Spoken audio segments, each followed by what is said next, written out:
Masterworks, and bringing Decoda to Fitch. Decoda is a Carnegie Hall affiliate group, and they've been working with student composers, different ensembles, different chamber groups, and just bringing sort of joy and life here with them with music. So we're so grateful for them to have been able to work with our students, to be able to perform some of their pieces tonight. The first group that is going to be performing is a student group, student-led, and they've had the opportunity to work with Decoda a couple of times through this week to get mentored. So without further ado, we're going to have the Triple D Quartet come out.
round of applause to our students. Thank you.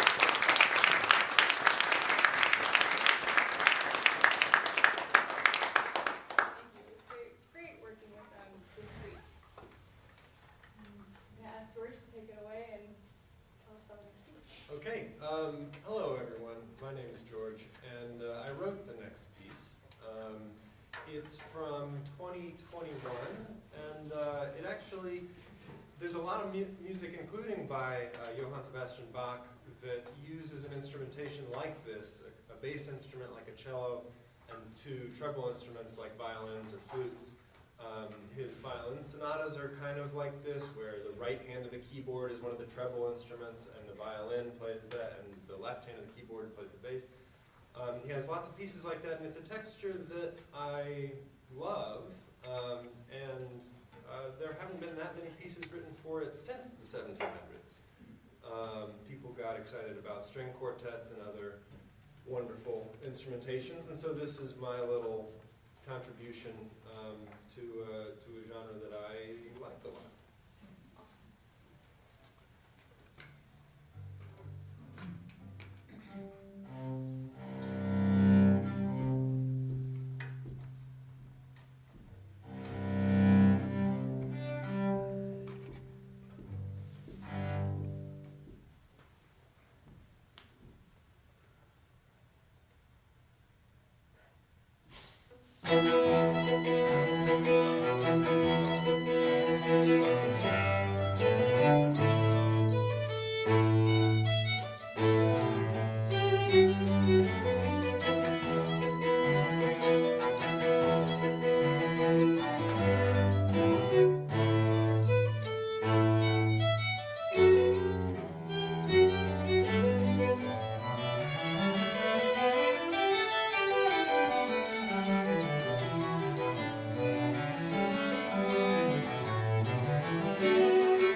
imagine, that first group was not able to ask J.S. Bach any questions about why he wrote things a certain way. And we asked George a lot of questions this week when we were putting this piece together, and we were so lucky to have him right here with us.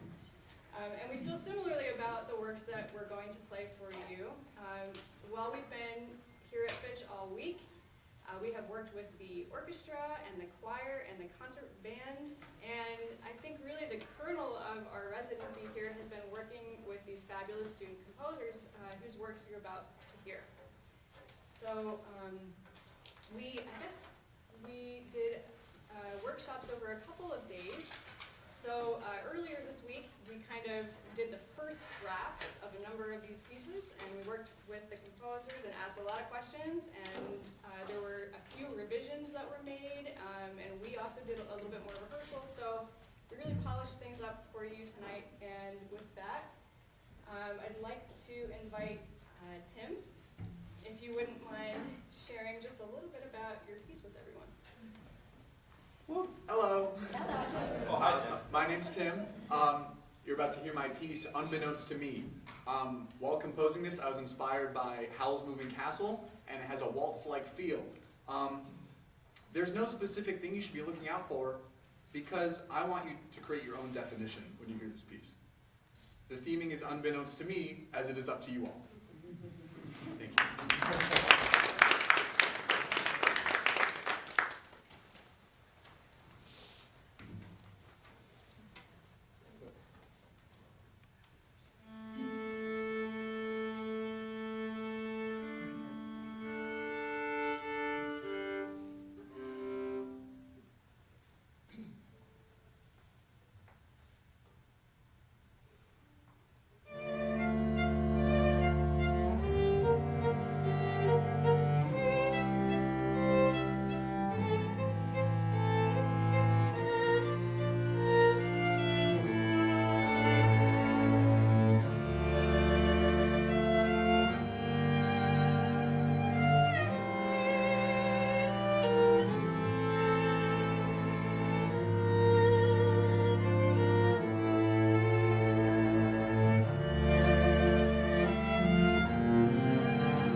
midnight moth this week is that she was really inspired by this incredible moth that I believe was like the size of your hand, giant and white, that came in through the window late at night. And I think you'll hear in this piece a lot of like very quick energy, and then also the sort of like mysterious, transcendent energy of that kind of nighttime creature.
That we love most is hearing how much variety there is in these pieces, and the next piece is no exception. This is a song called I Remember by Connor Post. And Connor, unfortunately, also is not able to be with us this evening, but he shared with us that he wrote this piece for his grandfather, who meant a lot to him and who passed away a few years ago, I believe. And this is Song for Len.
which is a really, really extraordinary piece that you're about to hear that is a duo for violin and bass. I'm gonna, as soon as he's ready, ask Chris to say a few words about it. I'm ready. Excellent. Hello, my name is Chris with a K, and I play the double bass. I'm delighted to be here. It's been an amazing week so far. There's still more to go. We're working with the students in multiple different classes in multiple different ways, and some of them repeatedly, and it's been fantastic. I've been very much enjoying it. This piece that's coming up was written by the great Edgar Meyer, which, yes, there's a relation. This is George's dad, which is wonderful. Edgar Meyer is a personal hero of mine, and he has been for about 25 years. And this piece is incredible and incredibly difficult. Being probably the greatest double bass player of all time, Edgar wrote one of the hardest bass parts of all time. And the piece starts off, we sort of are together, and then there's some motivic development, and then we have some back and forth, like echo themes that come, and then we take turns doing solos. Then there's a soft section in the middle, and some more echoes, and it culminates triumphantly, and then we end like we began. It's a joy to play, and especially with George. And with Chris. Let me double check you here.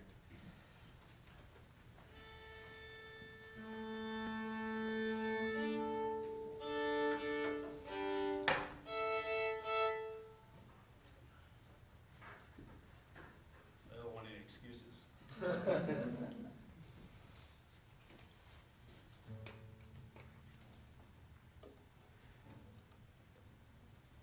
Hold on now. Okay.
being here tonight. My name is Claire, and this is my second time in the Old Lyme area, or Groton area, or wherever we are in this area. We've had such a great time, and this is my second time at Fitch, and actually have gotten to really see the growth, and especially of the cellist, Victor, who I met 2 years ago, so it was really nice to Yeah, he's over there somewhere. There it is, yeah. And so we're going to play 2 more pieces for you. We're very excited to play these 2 works. And I think Charles is going to tell us about his piece, Lost Love. Hello, I'm Charles. You're about to hear a piece entitled Lost Love. This piece, obviously, is a love song. It depicts 2 characters, and you'll hear 2 very clear themes, a 4/4 theme and a 6/8 theme. And when you're listening, I want you to envision your own story on what you think is happening.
Jake is joining us on the final composition by the Fitch High School students by Luca Nicklin. Is it Nicklin?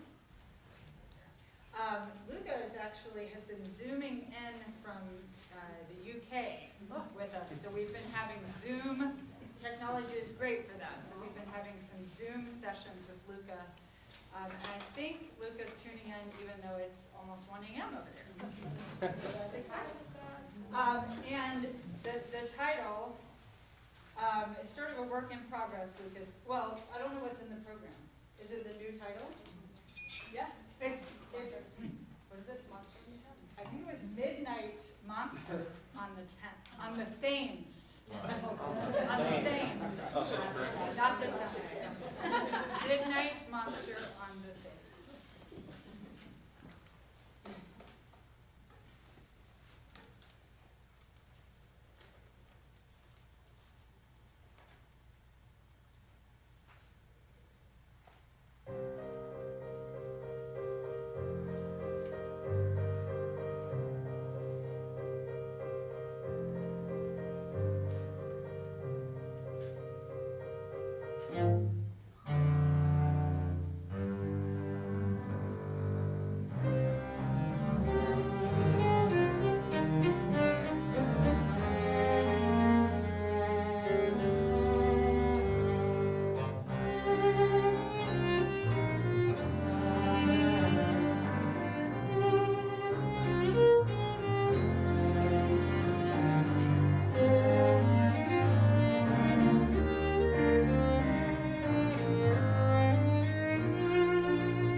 like to share with you before we do. We just want to say a huge thank you to Andrea Shabajian for having us here at Fitch this week and for doing so much for all of the Fitch students.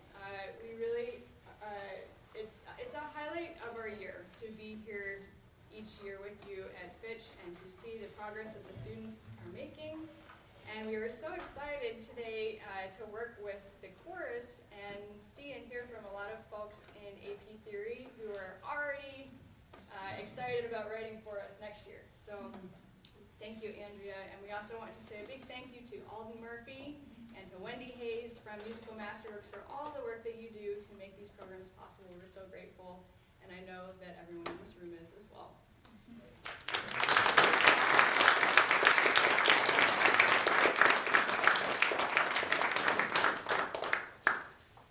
If you like what you heard tonight and what you're about to hear, we hope that you might consider joining us